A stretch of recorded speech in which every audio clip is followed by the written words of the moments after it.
സുഹൃത്തുക്കളെ, വീണ്ടും നമ്മൾ തെരഞ്ഞെടുപ്പ് ഫല പ്രഖ്യാപനവുമായി ബന്ധപ്പെട്ട്, വിധിയുമായി ബന്ധപ്പെട്ട് ഉള്ള ഓരോ ആളുകളുടെയും പ്രതികരണങ്ങൾ പലതും എടുത്തു വച്ചിരുന്നു.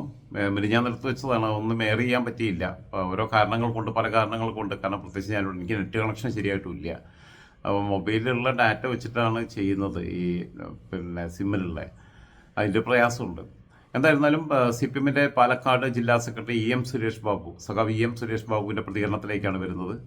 പാലക്കാട് ജില്ലയിൽ പല മേഖലകളിലും അപ്രതീക്ഷിതമായിട്ടുള്ള മുന്നേറ്റം ഇടതുമുന്നണിക്ക് ഉണ്ടാക്കാൻ പറ്റുമ്പോഴും ചില സ്ഥലത്തൊക്കെ അവർക്ക് തിരിച്ചടികൾ ഉണ്ടായിട്ടുണ്ട്. പ്രാദേശികമായിട്ടുള്ള ചില സംഘടനാ വിഷയങ്ങളൊക്കെ അവിടെ നിലനിൽക്കുന്നുണ്ട്. എന്നാൽ അതിനെ അതിജീവിച്ചിട്ടുണ്ട് എന്നുള്ളത് ബോധ്യപ്പെടുത്തുന്ന ഒരു ജില്ലയാണ് പാലക്കാട് ജില്ല. അതോടൊപ്പം തന്നെ BJP അവിടെ ഷൊർണൂർ ഉൾപ്പെടെയുള്ള പല പ്രദേശങ്ങളിലും ശക്തമായ സാന്നിധ്യമായി മാറുന്നു എന്നൊരു യാഥാർത്ഥ്യവും കൂടി അവിടെയുണ്ട്. ഇതിനെക്കുറിച്ച് വളരെ വിശദമായിട്ട് തന്നെ ഏറെക്കുറെ സമയമെടുത്ത് തന്നെ അതിൻ്റെ ഒരു പശ്ചാത്തലം നമ്മളോട് പങ്കുവെക്കുകയാണ്.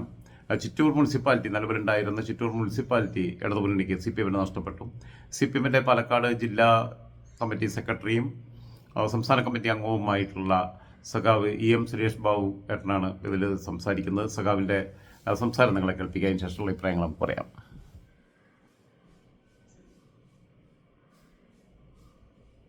എടുത്തു പറയേണ്ടത്, സാധാരണഗതിയിലുള്ള ഒരു മാതിരി CPM-ൻ്റെ ജില്ലാ സെക്രട്ടറി എന്ന് പറയുമ്പോൾ അതൊരു മന്ത്രിക്ക് തുല്യമായിട്ടുള്ള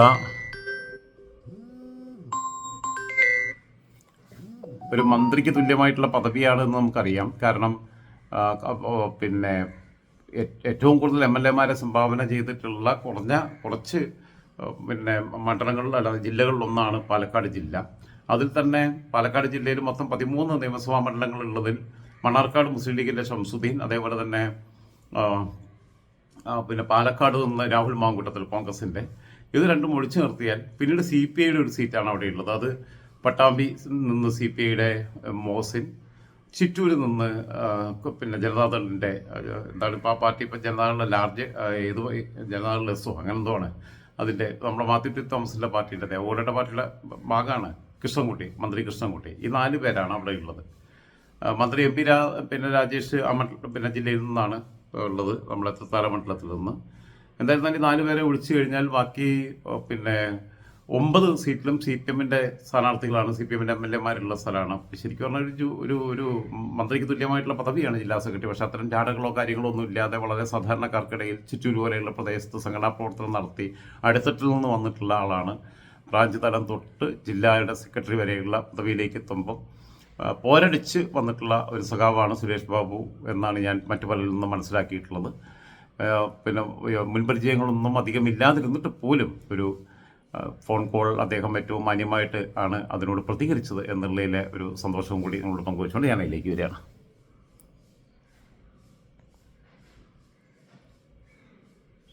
ഹലോ സഖാവേ, ഗുഡ് മോർണിംഗ്.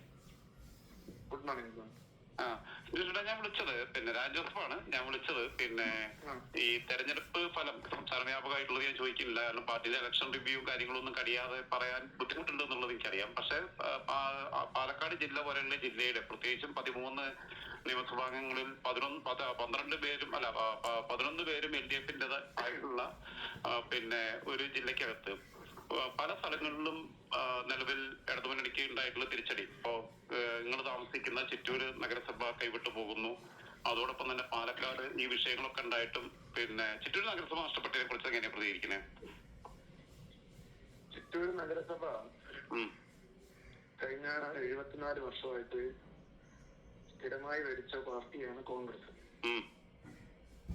അവിടെയാണ് കഴിഞ്ഞ തവണ ഞങ്ങളുടെ കൂട്ടായ ഒരു പ്രയത്നത്തിന്റെ ഭാഗമായി ഞങ്ങൾക്കൊരു 16 സീറ്റ് ലഭിച്ചത്.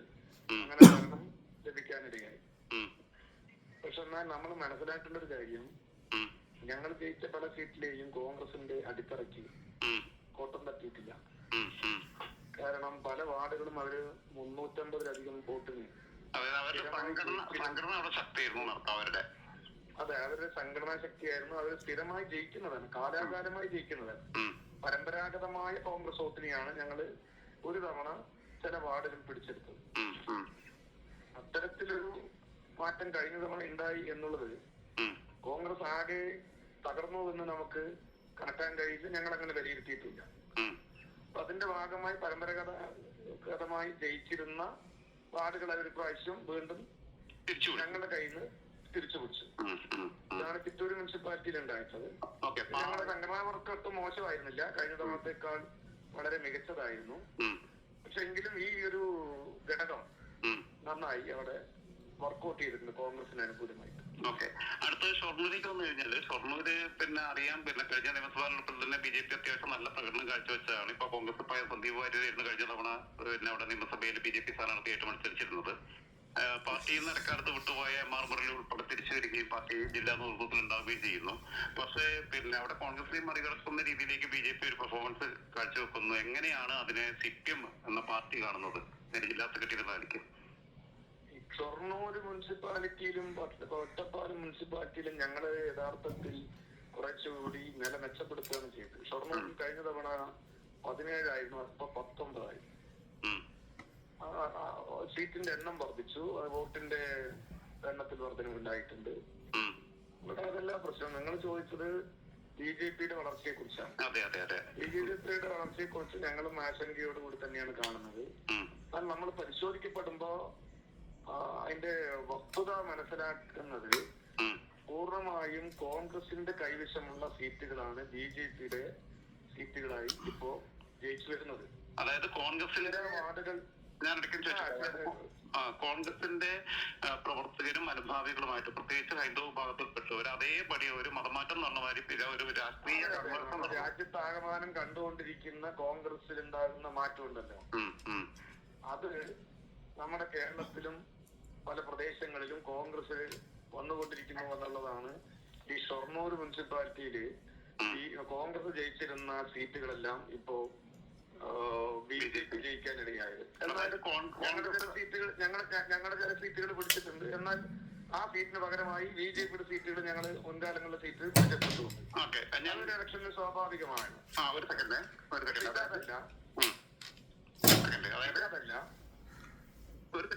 ഒറ്റ ചോദ്യം, അതായത് പിന്നെ കോൺഗ്രസിൽ നിന്ന് BJPയിലേക്ക് ഒരു പൊളിറ്റിക്കൽ കൺവേർഷൻ നടന്നിരിക്കുന്നു എന്നുള്ളതാണ് യാഥാർത്ഥ്യം.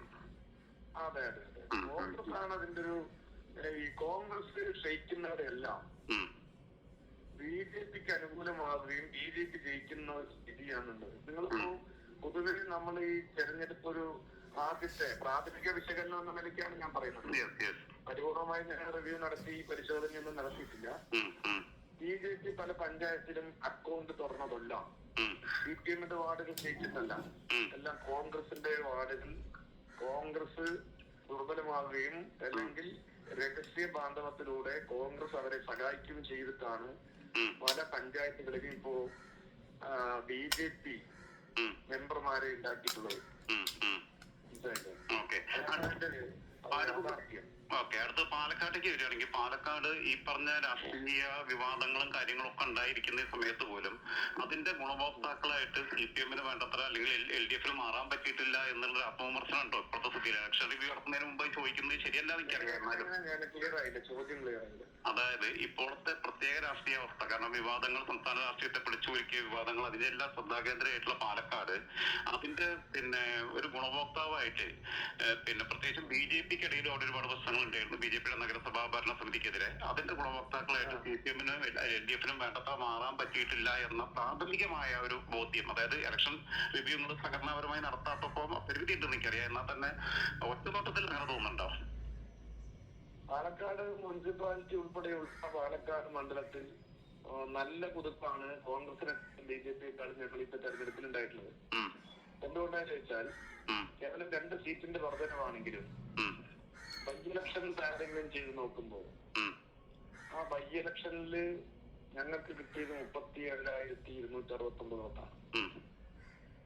ഇപ്പത് ആ മണ്ഡലത്തിൽ 43,570 വോട്ടോളം ഞങ്ങൾക്ക് 5,000 വോട്ടിന്റെ വർധനവാണ് ഈ മുനിസിപ്പൽ പഞ്ചായത്ത് തെരഞ്ഞെടുപ്പ് കഴിഞ്ഞ ആ മണ്ഡലത്തിൽ ഉണ്ടായിട്ടുള്ളത്.